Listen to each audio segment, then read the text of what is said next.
feeling like sunshine, like springtime, like something's in the water and I'm taking a deep dive. I'm feeling so weightless, like I'm gonna make it, and nothing in the universe can take this. I can see it clearly now, nothing gonna bring me down. I got my head held high, I'm on my way, and I'm following the signs to my happy place. I'm walking in the light of a brand new day, and I'm right where I belong in my happy place. I got my head held high, I'm on my way, and I'm following the signs to my happy place. I'm walking in the light of a brand new day, and I'm right where I belong in my happy place. And I'm right where I belong in my happy place. And I'm right where I belong in my happy place. Welcome to the National University of Singapore Eu-Li Wong School of Medicine Healthy Longevity webinar. Thank you for joining us. Professor John Wong is our guest tonight, talking about healthy longevity in Singapore. And that's about challenges, opportunities, and that will, I think, trigger lots of questions. Please use the Q&A function to start a lively discussion. But first, we are hearing from Jonas Amalaraja, our research associate at the National University of Singapore in the Eu-Li Wong School, presenting how we evaluate the Healthy Longevity Medicine Clinic, the HEAL study. Thank you so much for the introduction. As mentioned, my name is Jonas, and today I'd like to share a brief protocol for our study HEAL, which is titled Health Enhancing Active Living. This is a prospective observational cohort study evaluating a healthy longevity clinic. Public healthy longevity clinics aim to delay biological aging and enhance health span with novel and evidence-based diagnostics and interventions.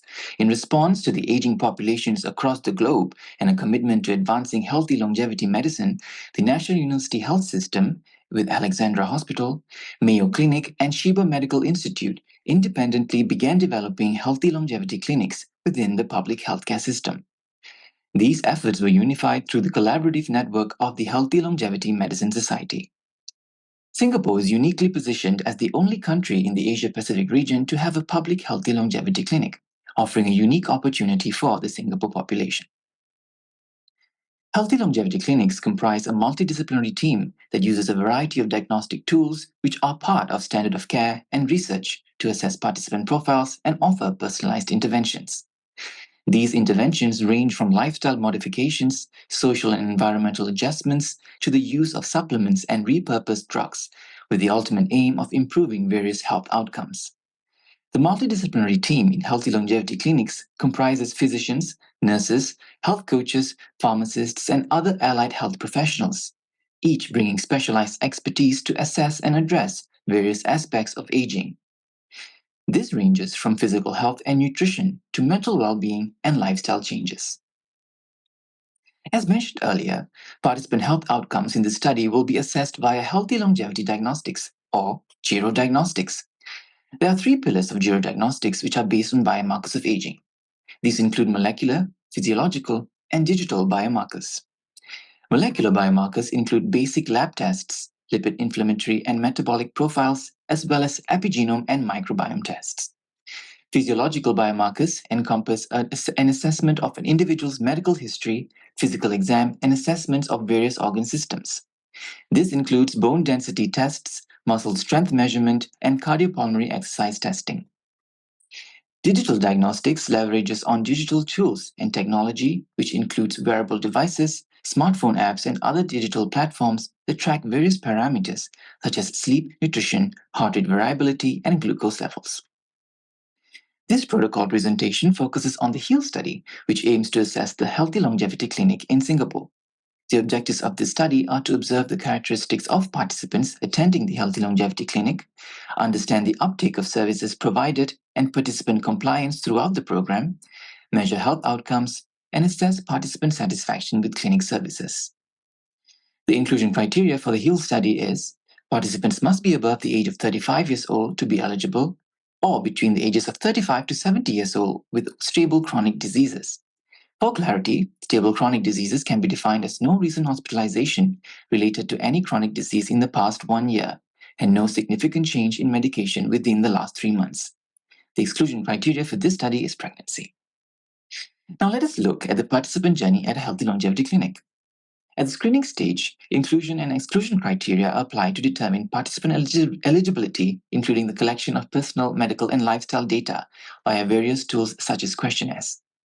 During the first visit, participants' consent for the research study will be obtained and a baseline assessment of health status will be conducted using the various gerodiagnostic tools.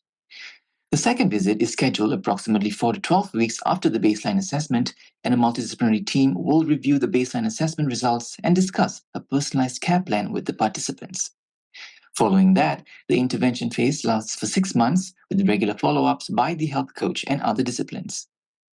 Finally, a third visit, termed as the post-PCP clinic visit, can be scheduled at the 6th to 12th month mark of the program. At this stage, participants' baseline assessments will be repeated to measure health outcomes and discuss discharge plans based on progress and health status. If you're interested to learn more or to be a part of the waiting list, kindly get in touch or scan the QR code to submit an interest form. I would like to extend my heartfelt appreciation to our investigators whose dedication and expertise make the HEAL study possible. Thank you so much for listening. Thank you so much, Jonas, really introducing the topic about health and longevity medicine into the arena of this webinar. And that leads me to introduce you to Professor John Wong.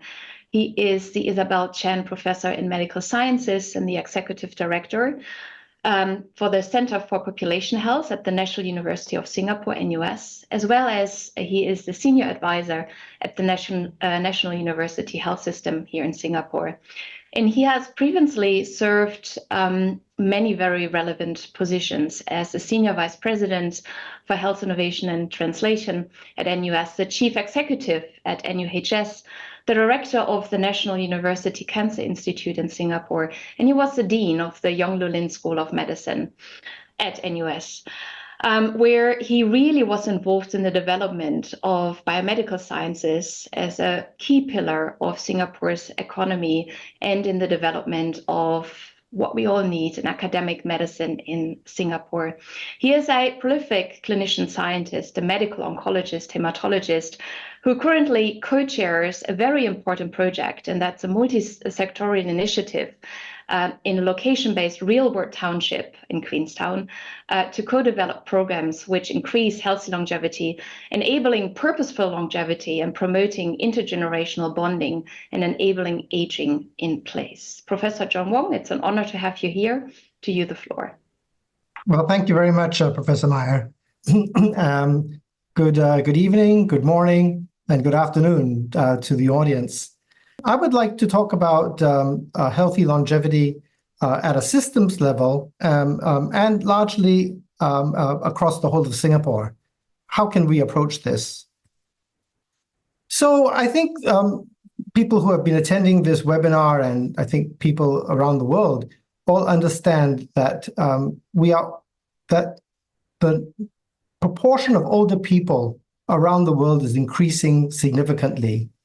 But what people may not grasp is the rate at which this is occurring. So if one were to look at France, it took France 145 years to go from aging all the way to super-aged. The United States took 88 years. Japan did it in 36 years. China's going to do it in 33. And Singapore is going to do it in 28. And it is this rate of aging, the speed at which this is aging, that is something which societies, especially in Asia, have to grapple with, because it's, the speed of demographic change in Asia is occurring 3 times faster than the United States and 5 times faster than Europe. So the question is, do we have healthy longevity? And if one looks at the lifespan in Singapore, Japan, China, and the US, lifespan has increased significantly over the last 50 to 100 years. But if we look at health span, the period in which populations stay healthy, one can see that there is a significant gap between health span and lifespan. And it is this gap that worries everyone and why people view demographic change with trepidation. So the question is, can we have healthy longevity? And I would refer to the WHO definition of health, that it is a state of complete physical, mental, and social well-being, not merely the absence of disease or infirmity. And I dare say we've spent a lot of time looking at physical well-being. Thankfully, we're paying more and more attention to mental well-being, but I think we still have some way to go for social well-being. I was privileged to co-chair a United States National Academy of Medicine International Commission to look at developing a global roadmap for healthy longevity. And the National Academy of Medicine in the US defined healthy longevity as the state in which the years in good health approach the biological lifespan. Very importantly, with physical, cognitive, and social functioning. And you need all three before we can really achieve healthy longevity. Now, the foundation of this is preservation of health for all across the entire life course, well into older age. And the evidence does support that healthy life expectancy can approximate life expectancy. In other words, that gap that I showed you earlier on can be closed. And probably the two publicly available free documents that demonstrate this is the WHO Decade of Healthy Aging Baseline Report that came out in 2020, and the National Academy of Medicine's Global Roadmap for Healthy Longevity, which came out in 2022. I think there are three important concepts for everyone to appreciate. The first is that health is the outcome of multiple determinants. It is the outcome of social, economic, environmental, and structural issues.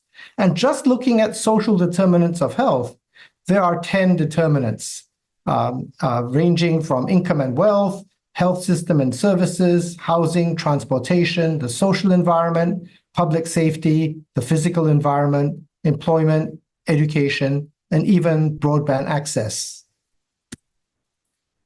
And this is probably the diagram that got me really interested in this area. It came out in 2007, Steve Schroeder's Shattuck Lecture, which came out in the New England Journal of Medicine.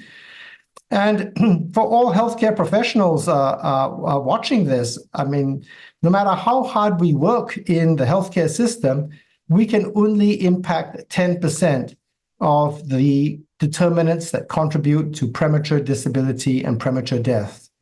If we want to get out into the green area, 60% of the factors are influenced by social, behavioral, and environmental factors. In fact, 24% of factors are linked to environmental hazards, the built environment. So one can say that public housing, the Housing and Development Board, has doubled the impact as the healthcare system in terms of preventing premature disability and death. And this is graphically shown in what people call the subway map of life expectancy. I just pull out Chicago, but you can find this in any major city, that depending on where you get off in terms of your destination for home, you can see a difference in life expectancy. So in the United States, between getting off, if your home is in Washington Park versus the Loop, there's a 16-year difference in life expectancy. The second very important concept is that health is the outcome of a complex system. And because it's a complex system, it really requires a whole of society involvement. No one sector of society, whether it's the healthcare system, whether it's academia, or whether it's the Ministry of Health or the Ministry of National Development, no one can tilt the needle sufficiently. And just using obesity as an example, the factors resulting in obesity range from urban design, quality and type of food, the economic environment, employment, physical activity and public transport, the climate, air pollution, physical safety, and multiple others.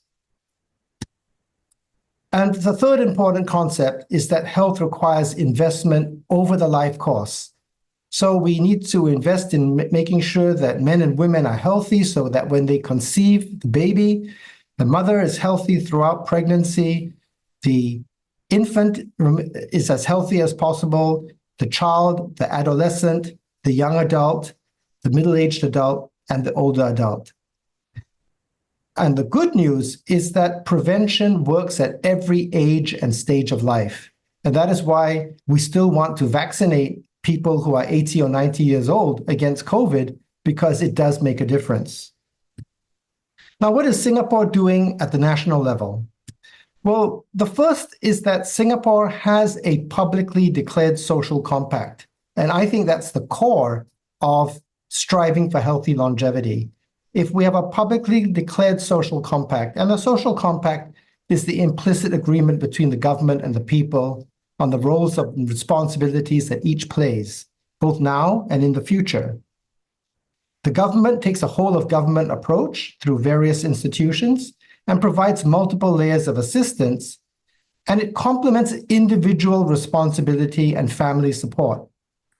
And Singapore has, in its social compact, declared that there are 6 areas that it's striving for equity: education, employment, healthcare, housing, retirement, and social and community assistance. Now, Singapore is undergoing a refresh of its social compact. It's called Forward Singapore, and one should keep track of this on the website of the Ministry of Social Family Development. Singapore has been investing financially. So there's a white paper called the Action Plan for Successful Aging. It was released in 2015, where close to $2.3 billion was invested over 12 themes. And you can read the themes ranging from workplace longevity through social inclusion and protection for vulnerable elderly, to healthcare, to public transport, and into research. In 2023, when COVID was more stable, there was a refresh of the Action Plan for Successful Aging, with 3 key themes emerging: care, contribution, and connectedness, with 7 key initiatives and targets between 2023 and 2028, and close to $150 million for research and development into lengthening health span, productive longevity, and aging in place. 2 years ago, the Ministry of Health released its white paper on a program known as Healthier SG, with a major shift towards population health and preventive care, with 5 core components: enrolling the population into the program, each Singapore citizen and permanent resident having a family physician, accessible and supportive care plans, integrating the public healthcare system into clusters and linking them with community partners, restructuring healthcare financing, looking at healthcare manpower transformation, developing enabling IT, and very importantly, key monitoring indicators. So that's at the national level. I would like to spend the last part of this talk addressing what Professor Maier introduced, where we in the National University of Singapore, the National University Health System, and the Housing and Development Board, with many other agencies, are looking at a program called the Health District at Queenstown. So Singapore is divided into 3 healthcare clusters: the East, the Center, and the West. And the National University Health System is responsible for population health in the western part of Singapore. So we thought that we would take one district, which would be representative of Singapore, and we are taking the district called Queenstown, population close to 100,000. It is already a super-aged community. What the whole of Singapore will look like between 2026 and 2030, and close to 80% of the residents of Queenstown live in public housing. So it has the socioeconomic profile of the whole of Singapore. So what this is that it's a program looking at a whole of society, real-world location-based platform where we want to develop validated, scalable, and sustainable solutions. And very importantly, through co-creation with residents and stakeholders with 4 goals. Can we increase healthy longevity? Can we enable purposeful longevity? Can we promote intergenerational bonding? And can we support a community for all ages? This is co-led by the National University Health System, the National University of Singapore, and the Housing and Development Board. And we have multiple government agencies and the social sector represented by the Tsao Foundation as the members of the steering committee. So we have 6 work streams: preventive health and care delivery, purposeful longevity, planning and design of the built environment, technology, evaluation, and communications and engagement. And we are approaching this with co-design using Ibasho principles, and we are using the best of behavioral and implementation science that we can find in Singapore. So what are the Ibasho principles? Well, it starts off with the core concept that older people are not just people that whom we have to care for, but they are valuable assets to the community. Principle 1 is that older people have wisdom, and therefore they're a valuable asset to the community. We need informal gathering places to foster relationships. No one is on the margin. All residents have to participate. It must be owned by the community. They have to drive development and implementation. It is multi-generation, so all generations are involved. It must be culturally appropriate, where culture and traditions are respected. It must be resilient, so it must be environmentally, economically, and socially sustainable. And we embrace imperfection. There is no such thing as perfection. So with this, we approach our 6 work streams. So preventive health and care delivery. We are starting off by testing the concept of embedding one team within public housing, within a defined number of apartment blocks. And it's a combined team comprising healthcare professionals and social services. And their job is to understand the health needs of every resident within that block, and as well as the surrounding blocks. And what we are determining is the effect of the sustainable composition of these teams and the effective radius of one team to how many blocks. And we are then bringing in implementation and behavioral science with a common information system linking the social services and the healthcare team. We are using data to allow the team to identify high risk subpopulations. So this is just looking at, say, diabetes, where the first team is being embedded. And we're looking at diabetic control. Those who are poorly controlled, the orange and red dots are where the teams are going to focus on. And we can overlay this with all the chronic disease of initial interest, as well as whether we identify people who are at risk of frailty, loneliness, financial insecurity, and so on. The second work stream is looking at purposeful longevity.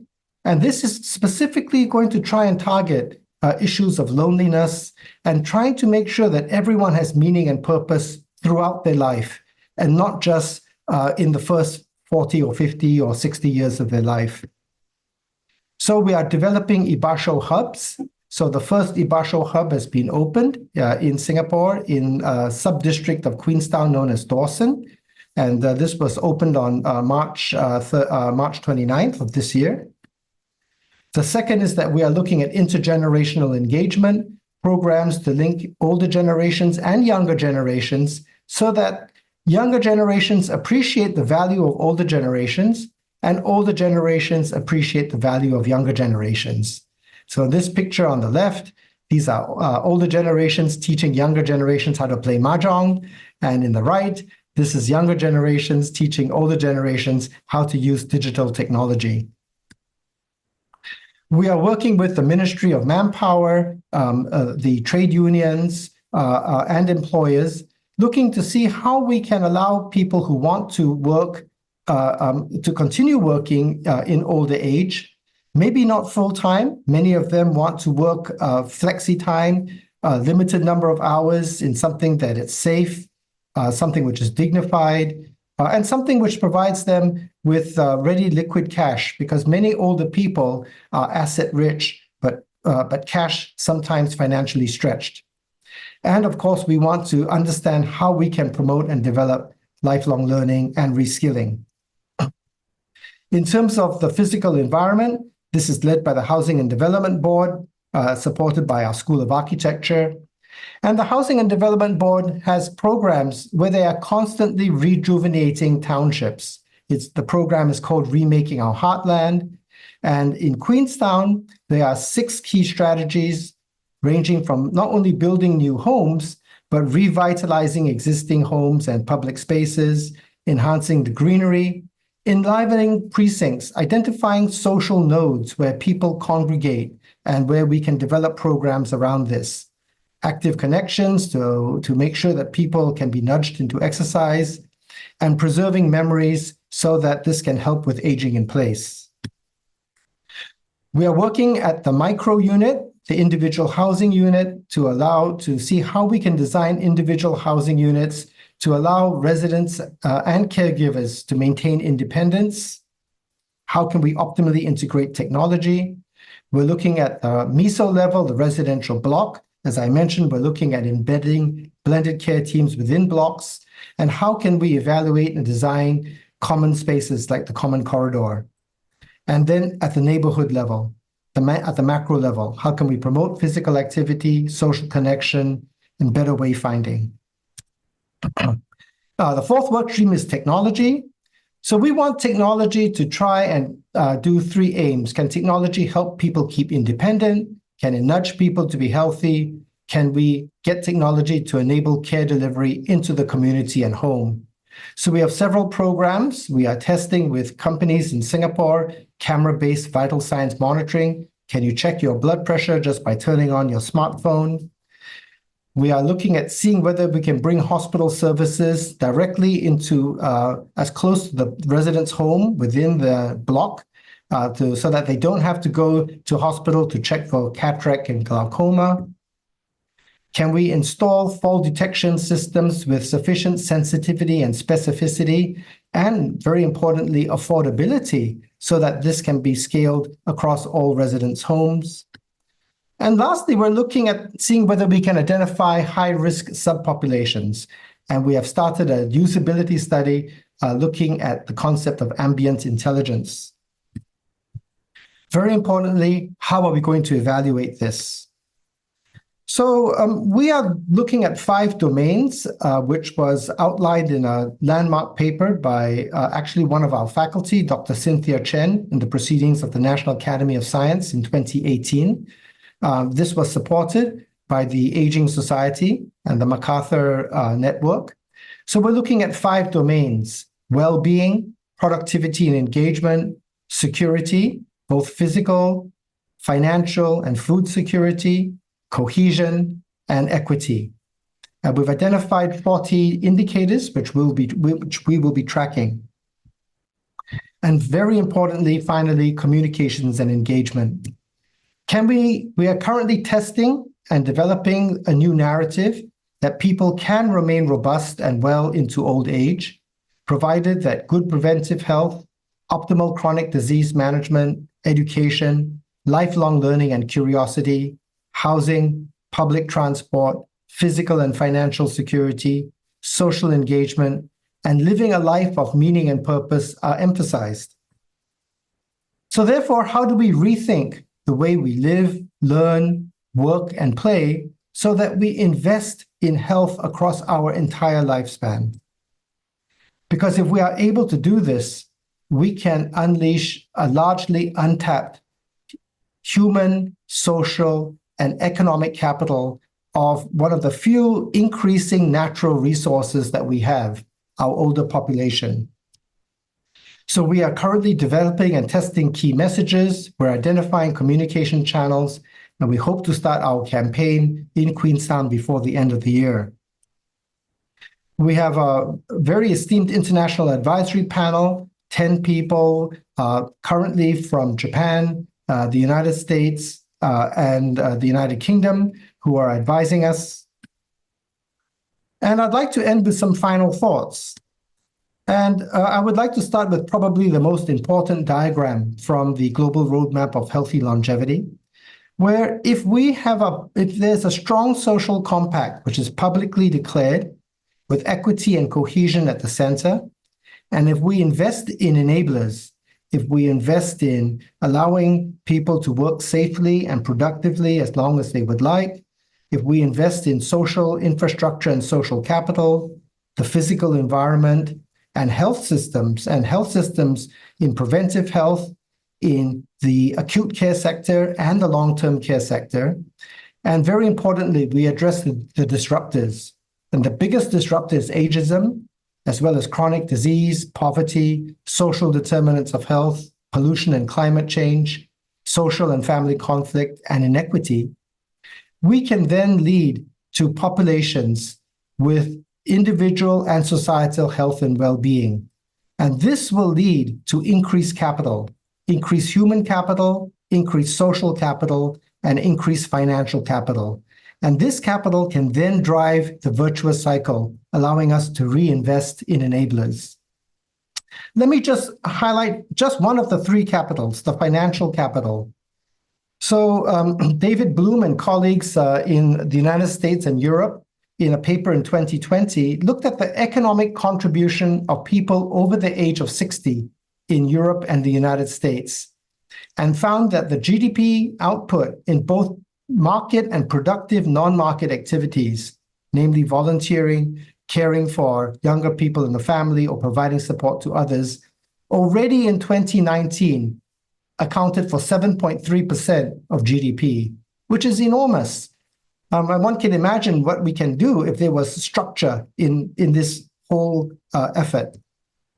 Andrew Scott, in his book, which was just released this year, The Longevity Imperative, has evidence to show that 1 extra year of life expectancy with improved health at all ages is worth, in developed countries, to 3 to 4% GDP in a single year.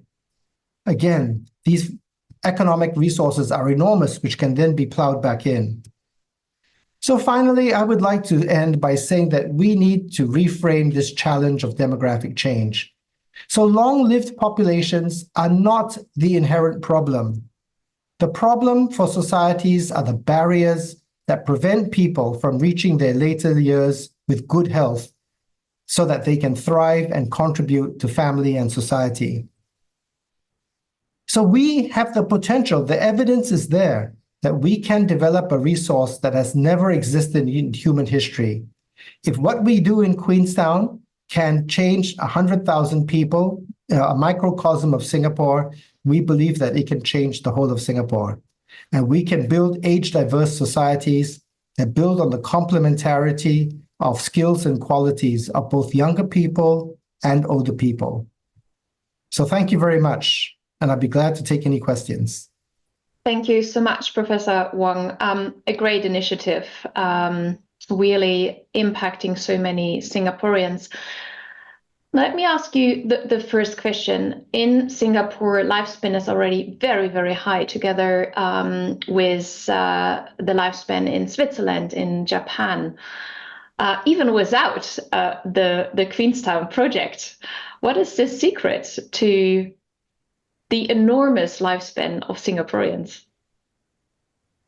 Well, I would start off by saying this, the social compact certainly helps. So if the country strives for equity and cohesion with a publicly declared social compact, so you saw the 6 elements, in terms of housing, education, employment, healthcare, retirement, and the precariat, that's a huge step forward. I think that one of Singapore's most incredible assets is the public housing program. The Housing and Development Board houses 80% of citizens and permanent residents, of which 90%, 90, own their home. And that's stunning. And the quality of public housing is such that I want to live there in fact, I wanted to live there when I first moved back from the United States to Singapore. When I retire, I would like to move there because it has all the amenities and they're constantly rejuvenating the townships. And I think that Singapore certainly has a whole of government, a whole of society concept which it tries to approach problems. I think that Switzerland and Japan also have strong social compacts, and I think that this is something that is very important because we should really make sure that no one is left behind, and that we really try and strive to make sure that the bottom half of society have the same opportunities and as close to the same outcomes as the top half of society. Yeah. But even though we've got great lifespan, we've got big challenges with health span. So we still have, we have an 11, it's going to be potentially a 12-year gap, which we have to close. So to me, it's no consolation having a great lifespan if we can't narrow the gap between health span and lifespan.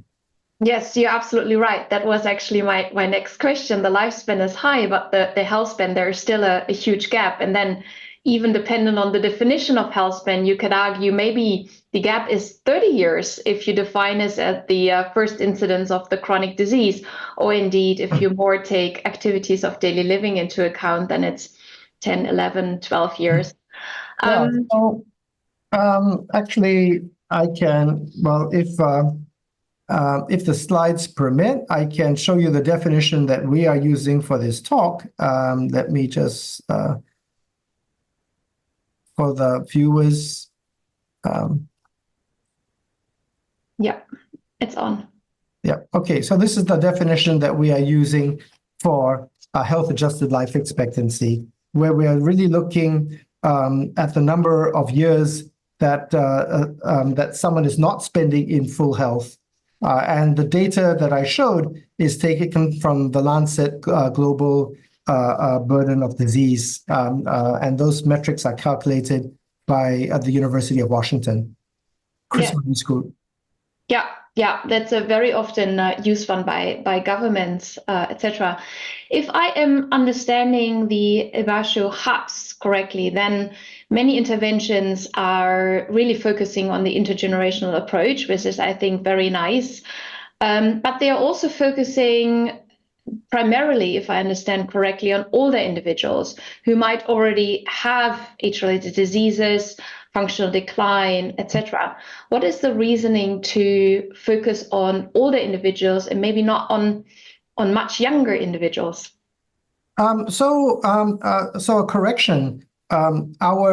With the preventive, our blended care teams, which are being embedded. The blended care teams are separate from the Ibasho hubs. Okay, so the blended care teams currently are nurse-led and physician-supported. They are working with the social service agencies, and they are there in the block for from working hours. So from morning until evening, Monday through Fridays. After office hours, they'll be having a contact number, and their job is to first implement all the guidelines that the Ministry of Health have rolled out. And again, because we are just starting, we are starting with all the guidelines that have been rolled out for 40 and above, because that's when Singapore starts screening for chronic disease. Now, our pediatricians are now coming in and rolling out all the programs that we are, both our obstetricians and pediatricians are rolling out the programs for pregnant women, for early childhood. And so we then want to have a convergence. Right now, my concern is that there are no major programs for young adults. The main programs are actually from 0 to 18. And then between 18 to 40, there's a bit of a gap. And so we need to address that. But again, we need to start somewhere. So this is where we're starting with the blended care team. Now that is separate from Ibasho hubs. Ibasho hubs, so the blended care team is being driven by the health system. the healthcare system, so in this case, the National University Health System, working with the social service agencies. So the first blended care team, it's Lions Befriender, as well as the Agency for Integrated Care, People's Association, which is the grassroots organization, and the Ministry of Social and Family Development. Now, Ibasho is a separate concept. This is resident-led. So the residents are deciding what are the programs that they want to do. And the residents are starting off, so we have a combination of intergenerational programs and programs, again, to try and see how older people can continue to find meaning and purpose.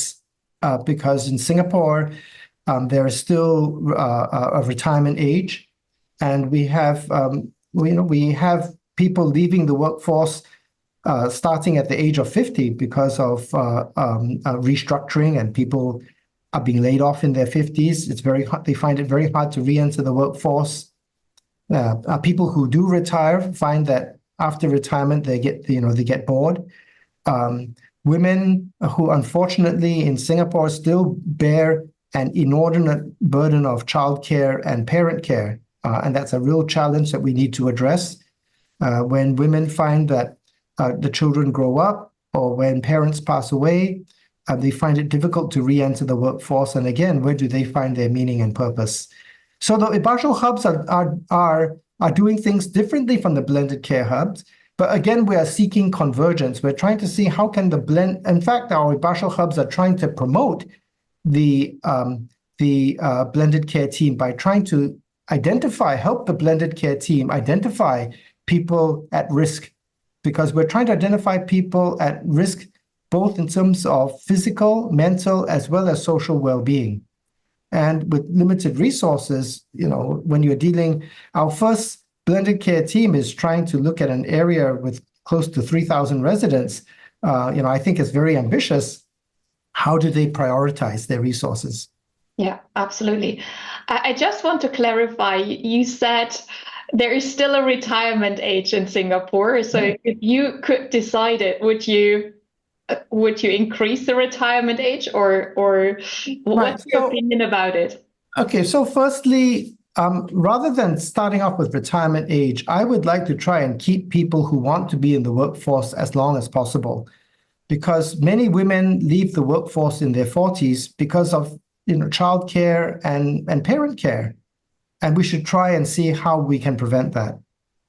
And many other people are leaving the workforce at 50, not voluntarily. They're being laid off because of restructuring, automation. We see what artificial intelligence is doing, and companies are laying off a large segment of people in their 50s because they feel they don't have the skills that are needed. So we need to address that. It's no point raising retirement age if people are leaving the workforce way before the retirement age. So that, I think, is the first fundamental area that a whole of society has to address, because if you leave the workforce at 40 to 50, there's a high risk of financial insecurity if you're living to 80 to 90. If you've got 40 to 50 years ahead of you and you leave the workforce, it's a big challenge. And then in terms of, I do believe that one should link retirement not with chronological age, but with physiological age. Because if you are 40 or 50 and you've been involved in very heavy manual labor, it is very difficult to continue unless there is job redesign. So I think that there should be constant efforts at job redesign, at job reskilling, and trying to ensure that people can live a life of meaning and purpose. And whether it involves paid work or whether it involves volunteerism, there must be that platform. So just using that word retirement, I think, is a bit simplistic. And actually, I really encourage everyone to read Andrew Scott's Longevity Imperative, because he addresses that whole issue in great depth. Absolutely, I agree with you. And it's a risky period of individuals, and biological age or physiological age, as you said, might be much, much better. And also looking at the wishes of individuals. Yes. You showcased a very nice evaluation scheme of the Queenstown project. May I ask you, for you personally, what is the most important outcome parameter you would wish to be positive that you say, yes, for me personally, this was successful or is successful? Okay, so perhaps let me just see. Actually, for the viewers, Professor Maier and I did not rehearse these questions beforehand. So let me go back to sharing the screen. We're in discussion with our international advisory panel on whether we should use well-being as the most important of the 5 indicators. And the reason why we're considering well-being is that we think that a well-being is a summation of actually the 4 other areas. And if you look at the US Health and Retirement Study 2014 data, you can separate curves between people who are healthy and people who are unhealthy by just asking them, are they happy or not happy? And you can look at everything from out-of-pocket expenditure to hospitalization to proportion of people who volunteer. And you can see clear differences between people who are happy and people who are unhappy. So we're looking perhaps at well-being as the ultimate indicator.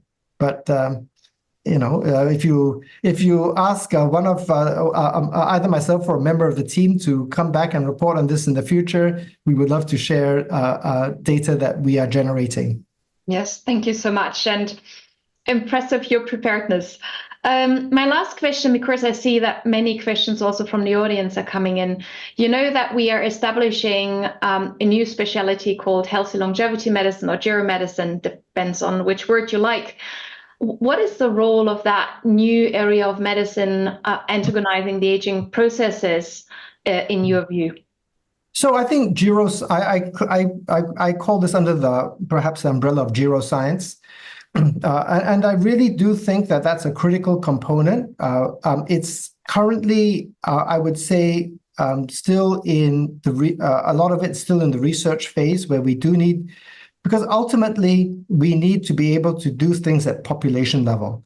And we all know, I mean, probably one of the biggest tragedies is that there is so much that we know will enable healthy longevity. We know that if you go for screening for hypertension, high cholesterol, diabetes, at the very latest by 40. In fact, I think you should start at 35 or even 30. And if you do have hypertension, if you do have even pre-diabetes, or if you have an elevated cholesterol, that you start driving it down, starting off first with non-pharmacological initiatives, and then ultimately, if you need medication, going on medication and going for optimal control. Now, we know that works. We know that preventing, diagnosing early, optimally managing diabetes, high blood pressure, and cholesterol, basically allows health span to increase. But huge numbers of people in Singapore are not doing it. So, I think that even if we have great discoveries coming up, the big question is people may not want it. The COVID vaccination. We know that mRNA vaccinations actually do reduce the severity of COVID, reduces the severity of long COVID. But again, we have huge numbers of people not being vaccinated. And I can go on and on. We know that colon cancer screening, breast cancer screening, cervical cancer screening works, but so many people don't go for it. So I think the behavioral and implementation science people have, I dare say, an even more important role than all of us trying to discover new and better ways, because we can bring a horse to the water, but we can't make the horse drink. And somehow we need to get people to do what's already level 1, level A evidence that this works. Yeah, implementation science is important. Shafiq, I see that the audience has lots of questions. Over to you. Hi, good evening, everyone. Yes, I'm Shafiq, and yes, thank you so much, Prof Wong, for your wonderful, fantastic sharing regarding healthy longevity. Yes, so perhaps I can just start the ball rolling of a question, which is, how can we as Singaporeans or people residing in Singapore improve the quality of life by increasing the availability of healthy food and reducing availability of fast food in Singapore? And also my second question is, how can we as well increase the, I would say, quality of sleep in Singapore? Thank you. Okay, well, okay, so food is always very challenging, food is very challenging everywhere. It's even more challenging in Singapore. And again, permit me just to show one slide.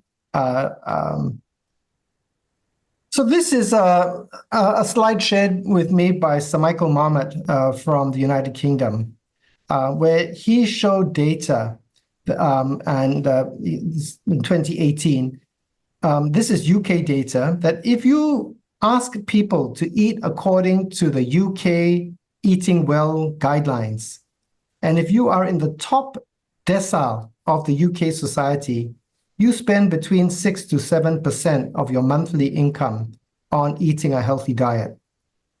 If you belong in the bottom decile of UK society, you have to spend between 65 and 74% of your monthly income to eat a healthy diet. So it is, unfortunately, the higher socioeconomic strata, those who can afford it, they can eat a healthy diet, while people who are struggling in the socioeconomic space are having greater difficulty eating a healthy diet. So that becomes the big challenge. Now, it's not just the price of food. There's a nice study which came out in JAMA Open Network, which showed where they did a randomized trial where they lowered the price of healthy food by 50%. And what was the uptake? The uptake was less than 5%. So even lowering the cost of healthy food did not lead to more people, because it's a complex systems issue. If you've been eating fast food with high salt, high sugar, high fat for many, many years, and I suddenly give the person a fresh salad, I don't think that the number of people taking it up is going to be high. So I think that one has to approach the issue of diet in a systems issue. Singapore is trying to do that. And Singapore's biggest challenge is that we have to import so much of our food. So when we import so much of our food, we have this significant challenge on how do we firstly change behavior, change taste buds, how do we lower salt content, how do we lower sugar content, how do we lower the saturated fat content, and then issues of price and cost. So it's a complex systems issue. And the same with sleep. So we all know we need to sleep at least 7 hours or 6 to 7 hours. And that's my biggest risk factor. My biggest risk factor. And I would say that, email was probably the death of my sleep. If there was no email, I could go to sleep basically without guilt. But yeah, that's a big challenge. People send email, they want results. And so, I think across the board, we all have to understand that sleep is so powerful in repairing the brain, in preventing insulin resistance, enhancing the immune system. And yet it's so difficult. And we really need to do this from young children. So this is why we're so concerned that young children are being exposed to things which are going to affect sleep hygiene, all the way to my age and beyond, where we have to all try and sleep more. So I really hope that no one on this webinar is joining, late at night, because it's not good for your sleep. Great, thank you. Yeah, I do understand that Singapore has implemented the HPV guidelines as well as the ABCD in terms of the sugar level as well, and that creates a great awareness to the food labeling. All right, we have a question from the audience right here, which is mentioned. The slide indicates that the government is dedicating significant resources and funding to the topic of healthy longevity. Are these allocations exclusively for government departments, or are these funding or grants available for private centers as well? Given that this is a national mission requiring both public and private sector involvement and investment, substantial funding is necessary. So I believe you have to look at all the individual agency sites. I mean, yes, the money is being dispersed by the public sector, but I know certainly when it comes to research, we are actively encouraged to see whether we can collaborate with the private sector. So one would have to go to individual agencies in those areas to see what other opportunities for resources. And I believe that there are grants for say for technology development. But again, I think best to go and look at all the various websites to see what is available. Thank you.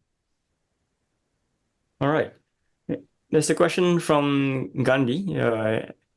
As mentioned, there is an economic contribution to the GDP in Singapore from older adults who continue to work. Is there a cultural gap between generations in the workplace? Is there a cultural gap? Well, I can't answer off the top of my head. I think that each generation has, I do think firstly that the differences between generations may not be as big as people, as people purport, but certainly, I think that. I think we do need to look at and see how we can strengthen financial security across all generations. So young adults, middle-aged adults, older adults. Issues of not only financial security, but financial literacy. So it's really important for younger adults to understand, to save, understand compounding interest.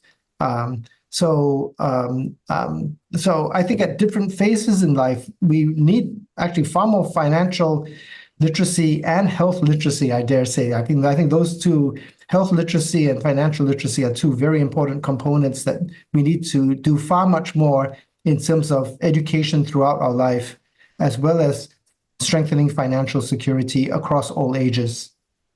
Yep, indeed. I think health and financial literacy is really important. There's another question by Steve. So I see a lot of older folks in wheelchairs and who look frail. How do we reduce this particular form of aging and keep them from mobile till they die? So great question. So firstly, frailty is preventable. And firstly, we need to try and start as young as possible. We are doing a baseline study of Queenstown where we're really doing an in-depth analysis. And we're concerned that the population, our younger population, is not as healthy as they should be and could be. So the importance of exercise. We know that exercise, both aerobic, building muscle, stretching, and balance, we know that exercise can delay and even reverse pre-frailty. We know that prevention and optimal management of chronic disease, so preventing and diagnosing early and making sure that blood pressure, cholesterol, and diabetes are optimally done. So chronic disease management optimally, exercise optimally, a good diet, including adequate protein, good sleep, social networks, very important. So I think that all of these elements, looking at physical, mental, and social well-being, and starting as early as possible, because waiting until we're 50, 60, or 70, it becomes more challenging. So again, I think those two documents, the WHO Decade of Healthy Aging and the National Academy of Medicine Global Roadmap, those are freely available. You can download it. It doesn't cost anything. I really encourage people to take a look at the evidence and the recommendations. All right, wonderful, wonderful. Indeed, exercise is medicine. There's another question from the floor, so I'll combine it, which is this already happening at a larger scale across the country in terms of policies, or does this await the outcome of the Health District implementation? Secondly, could you also comment on how this is imagined in terms of public policies and trickling down of such policies across all sectors, including universities, so that what you describe as disruptors ageism can become less prominent? So these policies are already in effect. I mean, in Singapore, I do think that the Singapore government is really actively involved in trying to address all these issues. So the campaigns, the policies are all out there. What we are finding is the big challenge of the residents' uptake. And I think that's one of the major goals of Queenstown, is to try and say, how can we do that last mile closure? And what are the barriers that are preventing that last mile closure? And these are universal issues. What Singapore is facing is not unique to Singapore. It's common all around the world. Professor Wong, thank you so much for your contribution to the webinar and the sharing about the insights of health and longevity in Singapore. I think it's a great initiative you do in Queenstown. For you as listeners, please leave any comments you might have in the panelists and all attendees option. And next week, on the September 12th, my guest will be Suresh Rattan, a famous biogerontologist, I might say also a very dear friend from Aarhus University in Denmark. As always, we are finishing this webinar with a short video. And this video is asking what the most important issues are facing the world. Take care. What do you think is the most important issue facing the world today? There's nothing that I want to change. I don't really know. There are lots of problems. Religion. People get so mad at each other for different religions. I don't know the answer to that. Global warming. Man, I mean, maybe this is a generalization here. How about peace and love? Everybody is all one. We're all equal. We're all the same. The depletion of planet Earth, definitely. I think climate change and the environment. I'm going to sound like a Miss America, world hunger. I would have to say, the quest for peace in our world. Corruption from the powers that be and people being in a state of unrest everywhere across the globe. The most important issue facing the world, I think, is terrorism. Poverty, hunger, homelessness. The assassins and the shootings in Paris and Brussels around the world, it's unforgivable. Education and the lack thereof of most of the third world countries.